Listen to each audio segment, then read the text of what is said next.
Muy buenos días. Hoy, 29 de septiembre, estamos pues dando pues comienzo a una nueva sesión online de Práctica 4. El propósito de la clase de hoy es explicar el último apartado de esta primera parte del portafolio, de los digamos, formatos que hemos socializado y compartido, es con el que guarda relación con la escritura del incidente crítico, ¿no? El ensayo crítico reflexivo que se hace a partir de un incidente crítico observado por cada uno.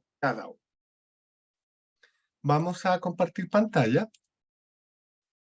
y ya, lo que voy a compartir con ustedes es una presentación que hemos elaborado con el profesor Marco Antonio Alarcón, que a su vez el que hace el paralelo con este curso, y que hemos hecho como una capacitación para el portafolio de práctica final.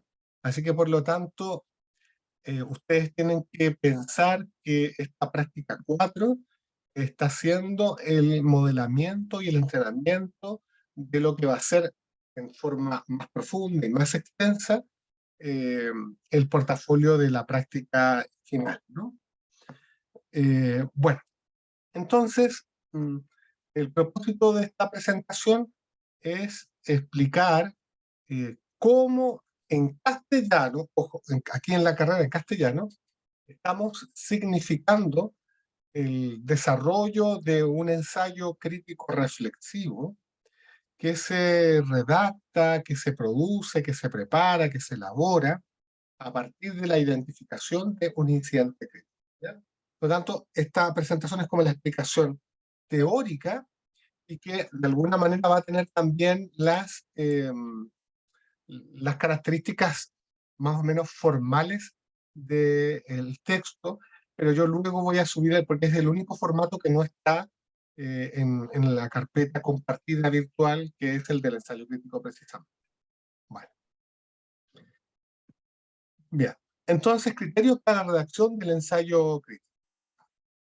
En primer lugar, aquí lo que planteamos son unas movidas retóricas que, que están hoy día dentro de lo que es la, el modelo de la lingüística sistémico-funcional, y sobre todo desde la pedagogía del género, ¿no? Que básicamente plantea, ¿no es verdad?, que los textos no tienen como características per se, sino que más bien tiene que ver con el uso social de esos textos, lo que los caracteriza y el propósito comunicativo que ellos tienen. Entonces las movidas retóricas justamente tiene que ver con las formas en que se posiciona el que escribe en el texto, de tal manera de ir como elaborando una estructura que permite desarrollar un género típico, en este caso el género de la reflexión pedagógica, ¿ya? Entonces, lo primero que tenemos que entender que, como esto lo hablamos en práctica 3 y de alguna manera en práctica 2 para los que son del rediseño curricular, eh, los profesores, como otras profesiones, tenemos una forma discursiva, o sea, una manera de plantearnos de forma verbal, ya sea oral o escrita, ¿ya? Y por lo tanto, ese discurso profesional docente que justamente Marco Antonio en su tesis doctoral trabajó, corresponde a un conjunto de géneros discursivos orales, escritos, multimodales, que son propios de los profesores, ¿ya? Entonces, por ejemplo, la exposición en un contexto de enseñanza es un tipo de género discursivo propio de los profesores, por ejemplo. Eh, Cuando usted elabora un informe sobre la situación conductual eh, de un estudiante, eso también forma parte de un discurso profesional, ¿ya? Entonces, un género discursivo, que es lo que estamos hablando, cumple una función y un propósito comunicativo y está como adscrito, pertenece a un tipo de profesional específico. Por lo tanto, la reflexión pedagógica o la práctica reflexiva, que es la que lleva a materializar esta reflexión pedagógica en un texto, por supuesto, esta reflexión también puede ser oral, pero aquí la estamos pensando como producción escrita, es un tipo de género discursivo específico. ¿Ya? Y eso es un poco las características de las que vamos a hablar. Entonces, si entendemos la reflexión pedagógica, ¿ya? Porque aquí hago este apellido pedagógica porque todas las personas reflexionamos, todas. Desde que, desde que tenemos eh, un desarrollo más o menos neuronal, cerebral, nosotros estamos reflexionando. Lo que cambia es la profundidad de esa reflexión, la sistematicidad de la reflexión. Por lo tanto, la reflexión pedagógica parte de una condición natural del ser humano que es la de reflexionar, ¿ya? Pero tiene unas características distintivas, ¿ya? Entonces, la reflexión docente corresponde a un tipo de género discursivo concreto, ¿ya? Porque corresponde a una práctica social y corresponde también a una práctica discursiva, que en este caso es realizada por profesoras y profesores, ¿ya? Esta reflexión docente, esta reflexión pedagógica, eh, constituye como un discurso, como un género, perdón, oral, escrito y multimodal, y que tiene como dos grandes componentes, ¿no? Uno tiene un componente netamente pedagógico, que está ligado con los procesos enseñanza-aprendizaje, pero también la práctica reflexiva tiene que ver con elementos de la profesión docente, ¿va? Condiciones laborales, el sentido de ser profesor, eh, eh, etcétera, ¿no? Y por lo tanto, mm, la práctica reflexiva puede tener estas dos dimensiones, ¿ya? Para efectos del portafolio de práctica 4 y la práctica final, nosotros hacemos, por un carácter de que lo estamos formando a ustedes, ponemos el acento en la reflexión que se hace sobre los procesos pedagógicos, ¿ya? ¿Por qué? Porque tienen que ver con el corazón del quehacer, con lo nuclear del quehacer docente. Entonces, la reflexión docente, esta reflexión sistemática, organizada, crítica, eh, como producción oral, escrita o multimodal, indudablemente no se hace de la noche a la mañana. Esto se requiere un modelamiento, ¿no? Apoyo, andamiaje, ¿no? Y por eso que en el primer ensayo crítico de este portafolio de la práctica intermedia, o como la conocen como práctica 4 en cuanto a asignatura, eh, esta práctica pedagógica, esta reflexión pedagógica, ustedes la van a hacer a partir de algo que a ustedes les llama la atención y que surge de lo que observan del o de la docente, ¿ya? Que está pues haciendo de profesora o profesor guía de ustedes en un curso en el Colegio X donde están en estos momentos haciendo la práctica. ¿Por qué? Porque en la medida que yo aprendo o sea, más fácil analizar a un otro distinto de mí, para luego hacer el ejercicio analizándome yo. Justamente la práctica reflexiva, su sentido prístino, en su sentido último, su sentido genuino, es justamente reflexionar sobre lo que yo hago, sobre lo que yo pienso y sobre lo que yo no hago o no tengo en cuenta. ¿Verdad? Bueno, si no pienso, no tengo en cuenta. Pregunta hasta acá, ¿se entiende, colegas, lo que estoy explicando hasta aquí? ¿Hay alguien que no hagamos una manito, hágame un signo? Sí, profe, sí se entiende. Perfecto.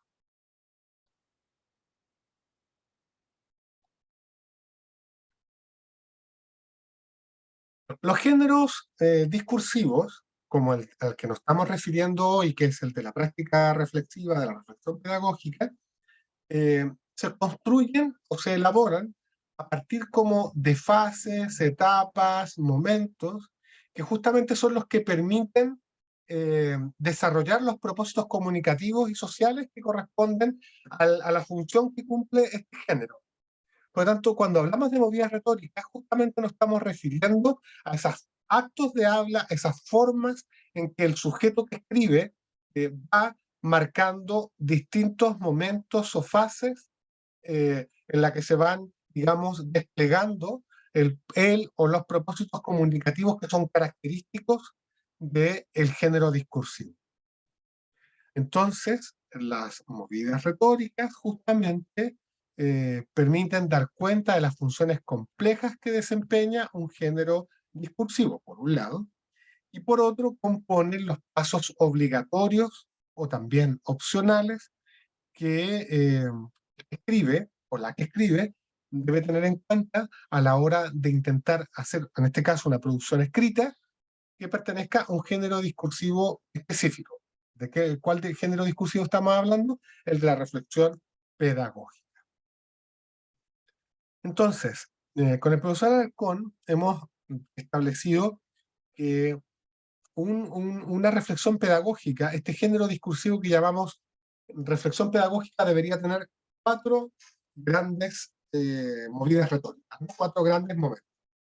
Presentación del incidente crítico, explicación especializada del incidente crítico, análisis del incidente crítico desde el marco para la buena enseñanza, es del 2021.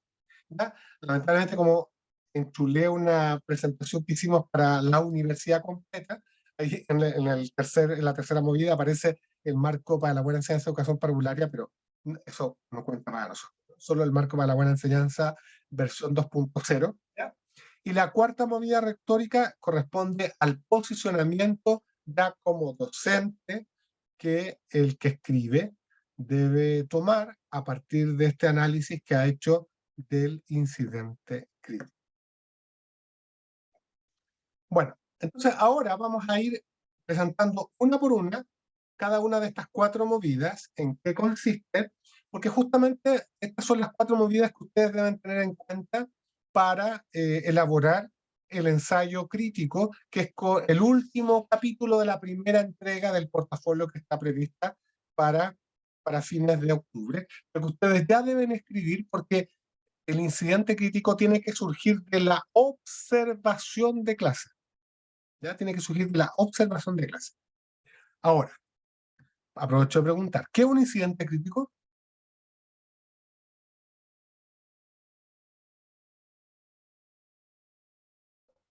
Profe, ¿Sí? lo habíamos visto el semestre pasado, igual este semestre, que era como alguna situación que se enmarcaba fuera como de un ámbito pedagógico o dentro del ámbito pedagógico, como que desenfocara la situación pedagógica y pusiera como a los participantes como en situaciones complejas en cuanto a la resolución de ese problema. Muy bien, muy bien. Efectivamente, el incidente crítico es una situación que ocurre en este caso como estamos hablando, pero puede ocurrir en cualquier ámbito del quehacer docente, ¿ya? Pero estamos focalizándonos en la sala de clase o en lo que pasa en la relación con los estudiantes, ¿ya? Ahora, en este caso, el incidente crítico no me ocurre a mí. Soy yo que veo algo que pasa en la sala de clases con el profesor o la profesora guía y que a mí me llama la atención porque percibo, me doy cuenta que algo no está bien, que algo no marcha adecuadamente. Y esto puede tener la más variopinta gama de posibilidades, desde lo que uno siempre observa a primera vista, que es el tema convivencial, por ejemplo, no sé, porque el profesor está explicando y llevamos como 40 minutos de la clase, el profesor conversa como con 30 alumnos del curso y hay como unos 5, el profesor nunca les pregunta nada, nunca los toma en cuenta. Yo digo, oye, y se supone que el dominio C dice enseñanza para el aprendizaje de todos, no de algunos o de la mayoría, de todos los estudiantes. Entonces, puta, hay un estándar ahí de ese dominio C que el profesor no está tomando en cuenta. ¿Y por qué no lo hace? ¿Qué pasa? ¿Qué ocurre cuando un profesor no interactúa con todos o la inmensa mayoría? Ya, ahí hay un incidente crítico, ¿te fijas? Que es de carácter didáctico. Otro incidente crítico puede ser de carácter ya como del dominio disciplinar, no sé, porque el profesor les hace leer un cuento y les dice, va, a ver, ¿cuál es, eh, descríbanme los personajes. Y resulta que el cuento era un recuerdo que una persona tenía en donde él era protagonista y lo único que es que se nombran personajes pero que no hacen nada. Entonces uno dice, oye, pero ¿cómo van a caracterizar los personajes si los personajes no actúan nada? Los nombra nomás la voz del relato. Entonces hay un problema disciplinar, porque el profesor está pidiendo que los alumnos hagan algo a partir de un elemento pedagógico que no tiene ninguna, digamos, adecuación, o sea, no se adecua a lo que te está pidiendo. ¿Se fijan? Problema también didáctico. Entonces, los incidentes críticos son cosas que pasan en la sala de clase y que a mí me huele mal. Aquí esto no está bien. ¿Se entiende? Ya, estoy complementando lo que dijo Natalia hace un momento. Pasamos entonces a las movidas retóricas de esta reflexión pedagógica. Entonces, la primera movida, que se refiere a la presentación del incidente crítico, el paso, por supuesto, de esta movida retórica 1 tiene tres pasos. El primer paso de esta movida retórica de presentación del incidente crítico es identificar el contexto y el escenario en que se desarrolla el incidente crítico. Por ejemplo, esto pasa en un colegio particular subvencionado, de la comuna de no sé dónde, esto es una clase de lengua y literatura, o del electivo de taller de literatura, o del electivo de lectura y escritura académica, o de lengua y literatura primero medio, ¿ya? Un curso que tiene ciertas características, vale. Paso número 2, identificación de los participantes y roles asociados a la situación educativa específica del incidente crítico.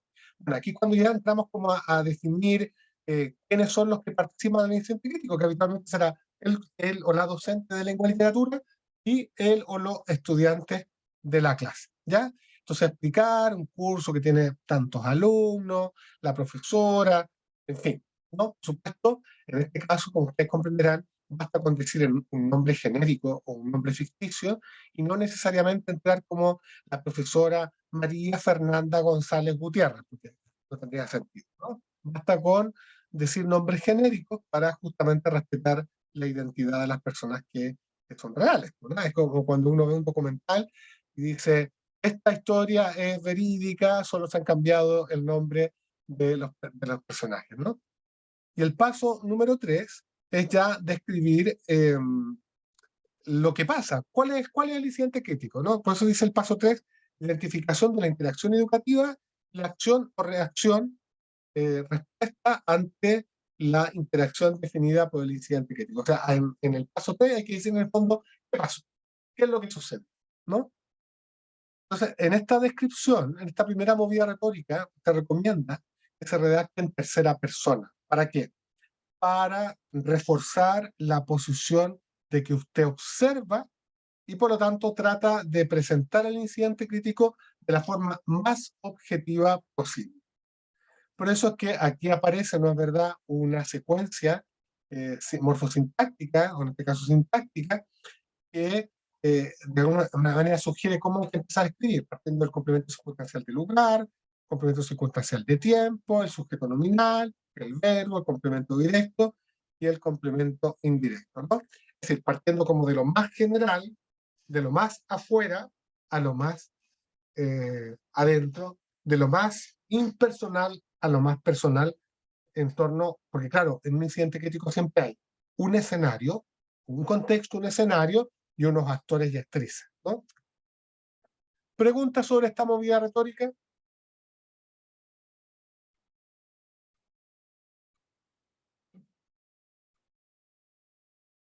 Muy bien, avanzamos. Movida retórica número 2, explicación especializada del incidente crítico, ¿ya? En este caso, se trata de que yo, que estoy escribiendo esta reflexión pedagógica, ahora yo señale este incidente crítico a qué disciplinas o saberes de las ciencias de la educación o de otras disciplinas corresponde, ¿no? Es decir, hay que hacer una definición teórica especializada de, eh, de cómo el incidente crítico se relaciona con una teoría. Por ejemplo, en el caso que yo estaba dando anteriormente, que era el de el profesor, ¿no es verdad?, o la profesora, que les pide describir los personajes, pero el relato que pone como ejercicio, como base del ejercicio, no tiene personajes. Ahí hay todo un problema de teoría literaria y de educación literaria, ¿ya? Ahí hay por ejemplo, elementos teóricos que están involucrados en el incidente crítico del profesor, que hace analizar o describir personajes, aprender a describir personajes con un relato que no tiene prácticamente personajes y que no hace prácticamente nada, ni se dice nada de cómo son, ni cómo piensan casi, ¿no? Entonces, ahí tenemos dos problemas, digamos, serían dos los elementos que en esta movida retórica número 2 habría que vincular, ¿no? Por un lado, de teoría literaria, ¿no? Que tiene que ver con los personajes, lo que son, cómo se describen, su clasificación, ¿no es verdad? Ese es lo que está teóricamente a la base, pero también hay un problema del conocimiento didáctico, en este caso, de educación literaria, en el sentido que justamente eh, se ha hecho una consigna en donde el texto base no es el correcto para lo que se está solicitando, para las habilidades que se están pretendiendo, digamos, desarrollar, ¿no? Y por lo tanto, aquí hay que poner justamente qué efectos desde esta perspectiva teórica podría, digamos, generar o generaría este incidente crítico planteado, ¿no? Por ejemplo, en el otro caso, cuando yo decía que un profesor hace la clase y deja forma, digamos, por omisión, no toma en cuenta a 3, 4 estudiantes, indudablemente que ahí hay un problema de psicología del aprendizaje y de motivación, ¿ya? Porque efectivamente un profesor que no, digamos, toma en cuenta a todos sus estudiantes, eso indudablemente, desde una perspectiva de psicología, está generando en esas estudiantes que no toman en cuenta una idea de exclusión, ¿ya? Las excluyo o los excluyo por omisión, ¿no? Y por lo tanto no doy ninguna motivación extrínseca, ¿ya? Porque lo más probable que también ese profesor o profesora está proyectando bajas expectativas. O sea, probablemente no les pregunta porque como nunca responden o nunca han hecho la tarea o nunca hacen nada, entonces ya yo no los tomo en cuenta. Es una cosa terrible. Creo yo que en general la llamada ley del hielo, creo que es una de las formas más terribles de anular o tratar de negar la existencia del otro. Bien, eso con relación a la movida retórica número 2. Bien, y aquí entramos a la movida número 3, que es cuando aterrizamos con el marco para la buena enseñanza. Más allá de cualquier discusión ideológica de que el marco para la buena enseñanza es una camisa de fuerza, o que el marco para la buena enseñanza, digamos, plasma o consagra el modelo neocapitalista, el control social de las profesiones y toda esta cháchara, lo real, ya lo hemos conversado tantísimas veces, que ustedes tienen un marco regulatorio legal que está asociado a este marco para la buena enseñanza y a usted lo van a evaluar por este marco para la buena enseñanza. ¿Por qué? Porque el marco para la buena enseñanza es un consenso académico y gremial que establece qué debe saber y cómo debe enseñar, ¿ah? Cómo debe enseñar ese saber, ¿verdad? Es decir, el marco para la buena enseñanza plantea justamente una idea de una buena enseñanza, no se llama el marco de la buena enseñanza, plantea la idea de una enseñanza de calidad, ¿no? Entonces, justamente este incidente crítico que ya hemos mirado teóricamente, con qué modelo teórico podría dialogar, ya sea para encontrar el por qué está equivocado, por qué el incidente crítico plantea un error o plantea un daño, un perjuicio, etcétera. Ahora nos toca verlo desde el marco para la buena enseñanza, ¿no? Entonces, el paso número 1 de esta movida 3 es que usted tiene que identificar cuáles son los dominios del marco para la buena enseñanza que se ven asociados este, con este incidente crítico. El paso número 2 de esta movida 3 es que usted tiene que identificar los criterios, ¿ya? Que justamente, claro, porque en el fondo, en el paso 1 de la movida 3, usted ve los dominios, los estándares. El dominio C, el estándar 12, o el estándar 9, o el dominio A, estándar 4, ¿no? Pero en el paso 2 de la movida 3, usted ya tiene que identificar cuáles son los criterios, ¿ya? Que son como los subapartados del marco para la buena, los estándares del marco para la buena ciencia. Y en el paso número 3, lo que usted debe entrar es en los focos, ¿ya? Es justamente la cuestión más específica dentro de los criterios y dentro de los estándares que forman parte del dominio que usted en el paso 1 selecciona. Y finalmente, el paso 4, que usted hace pues una síntesis, ¿no es verdad? Ya como diciendo, en el fondo, se cumplen totalmente o no se cumplen totalmente estos dominios, este estándar, estos criterios y estos focos que usted ha logrado identificar. Eso con relación a la movida número 3, análisis del incidente crítico desde el marco para la buena enseñanza 2021. ¿Preguntas hasta acá?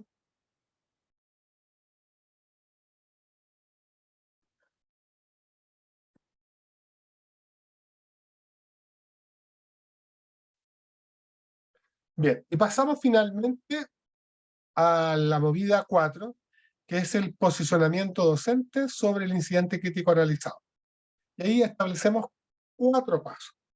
Paso número 1, identificación y relación de cómo el incidente crítico me interpela a mí como profesor. ¿Ya? ¿Por qué detecté yo este incidente crítico? ¿Ya? Este es el paso 1. El paso 2, ¿cómo este incidente crítico y este análisis que yo he hecho me compromete a mí como profesor o profesora, como futuro profesor o profesora? Y para eso yo debo tratar de buscar una conexión con el dominio D en alguno de los estándares de ese dominio. ¿Ya? ¿Por qué? Porque en realidad de los 4 dominios, el vértice de todos los dominios del dominio 4, de las responsabilidades profesionales, un profesor responsable, una profesora responsable, planifica la evaluación, planifica la enseñanza, conoce a sus estudiantes, se compromete con crear un ambiente propicio al aprendizaje, se compromete en poner todo de su parte para que aprendan todos, por no decir la mayoría, todos, ¿no? Por lo tanto, usted va a conectar en este paso 2 cómo este análisis del incidente crítico se conecta con un estándar del dominio del marco para la buena enseñanza. El paso número 3, ya justamente se va a tratar de que usted dé una fundamentación, ¿no? Es decir, ¿por qué usted, aquí hay que decir, ¿por qué cree usted que hay una proyección o una reflexión con la que usted proyecta su futuro rol como docente a partir del incidente crítico analizado en función del dominio y del estándar con el que usted focaliza este análisis que usted hizo previamente, ¿no? Y el paso 4 es justamente usted hace un análisis, perdón, una síntesis, ¿ya? De todo lo que se ha señalado, ¿ya? Con la que usted prácticamente concluye, cierra esta producción escrita de su reflexión pedagógica a partir de un incidente crítico observado en o la docente que está haciendo las veces de profesor o profesora.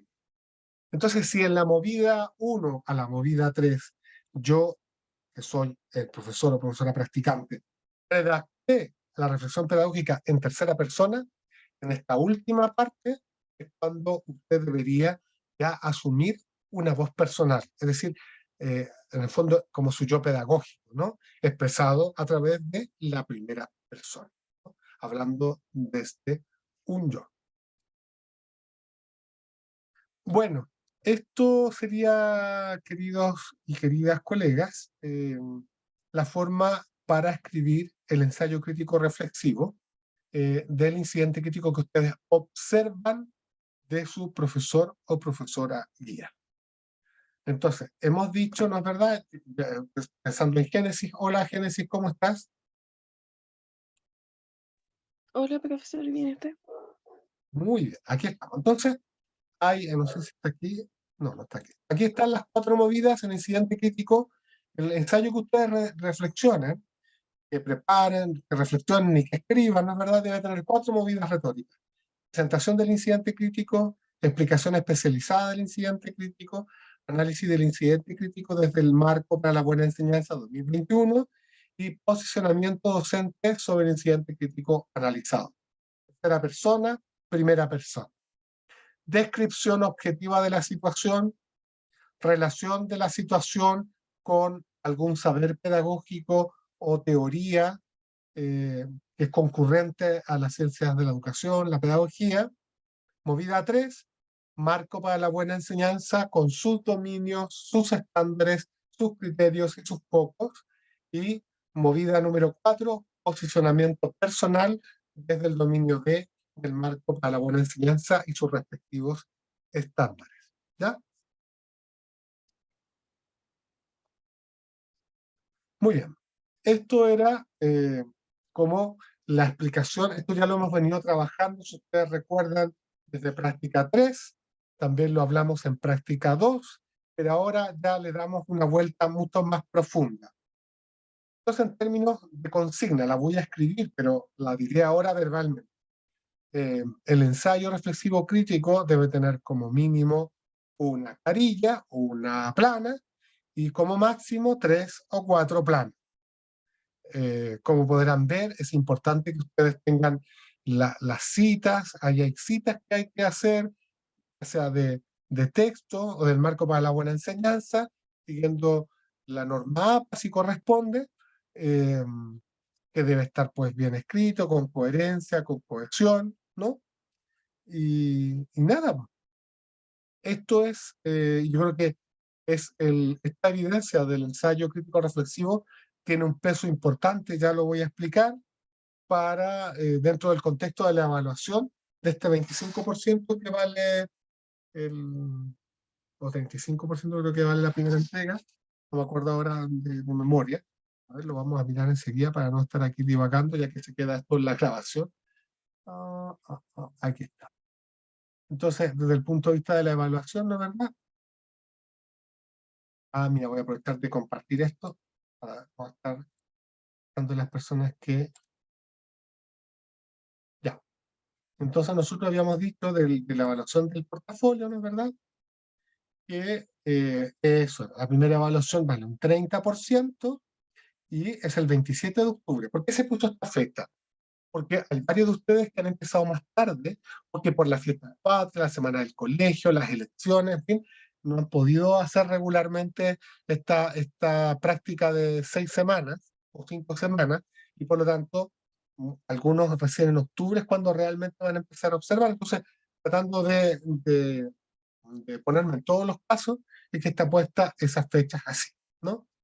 Aquí está la segunda evaluación y la tercera. Estos documentos ya está en la página de UCampus de nuestra clase. Entonces, la primera evaluación, ¿qué tiene? Una portada, la introducción, el registro del practicante, el registro de asistencia al centro de práctica, la caracterización del establecimiento educacional, la caracterización general del grupo curso de la práctica, el reporte de las observaciones de clase y el ensayo reflexivo. La semana pasada estuve haciendo un repaso con respecto a la secuencia didáctica, porque el formato que se ha compartido de cómo reportar las observaciones lo hace con un esquema que guarda relación con la secuencia didáctica en la clase, ¿ya?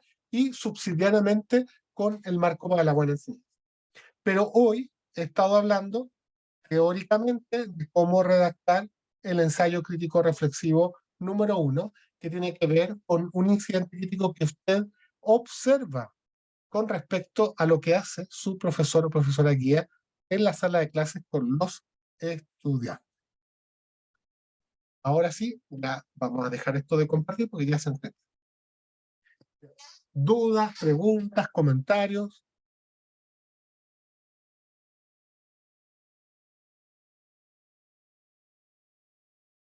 Claudia, Yo ¿alguna tengo una inquietud? duda. Yo tengo una duda, profe. Dígame. Lo que pasa es que el incidente crítico en sí tiene que ser algo que sea como que se dé durante toda la clase o puede ser como un momento de la interacción durante la clase. Esto es bien interesante. Los incidentes críticos puede ser algo que ocurre en un momento o algo que es persistente en el tiempo. ¿De acuerdo?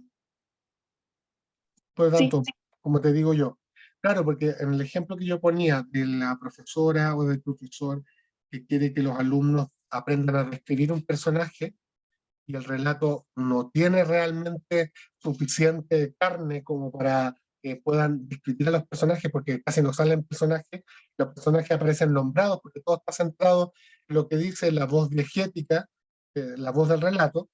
eh, Ahí hay un incidente crítico que es persistente, porque dura toda la clase, ¿no? Pero hay otro incidente crítico que es un momento, que es donde habitualmente los incidentes críticos se incumplen. Pasa algo en un momento. El Génesis puede ser uno u otra cosa. ya, profe. Muchas gracias. Gracias a ti. Claudia, ¿alguna consulta con respecto a lo que estábamos conversando? Ninguna duda, profe, que me quedó claro, gracias. Ok. Natalia, No, profe, ninguna duda. muy Gracias. bien. Hola, Maximiliano, buenos días. Hola, profe. ¿Alguna duda con lo que hemos explicado? No, pero tengo que decirle algo de la práctica. Ya, me parece, me lo dices cuando terminemos ahora, ¿ya? Ya, vale. Vanessa, Hola, profe. No, ninguna duda. ¿te entendió, cierto? Sí. Entonces, lo voy a dejar aquí en la grabación, pero ustedes divúlganlo. No esperen de hacer el ensayo crítico el día 26 antes de entregar el portafolio, porque de verdad ustedes ven que estoy poniéndome mucho más exigente en la materialización lingüística en la producción escrita. ¿Ya? Así que no es, a mí me llamó la atención, fue no sé qué, ay, chao. Perdón, profe. Se me olvidó mutear el. ¿Ya? Así que Ya, Michu, entonces, corta. por favor, tengamos en cuenta esto, que sí hay que hacer un análisis profundo. Aquí es donde yo tengo que ver que ustedes despegan todo lo que han aprendido y lo que creen que no aprendieron y lo aprendieron realmente, es hora de ponerlo en práctica. ¿Ya? Así que muchísimas gracias. Las clases de didáctica estarán mañana, las que están pendientes que van a ser asincrónicas, ¿no? Pero igual van a estar grabadas, se van a subir también en el sitio que corresponden acá. ¿Ya? Bien, pues muchísimas gracias y chiquillos, yo solamente compartí una reflexión, ¿no? No es el momento, voy a cortar aquí para decir esto.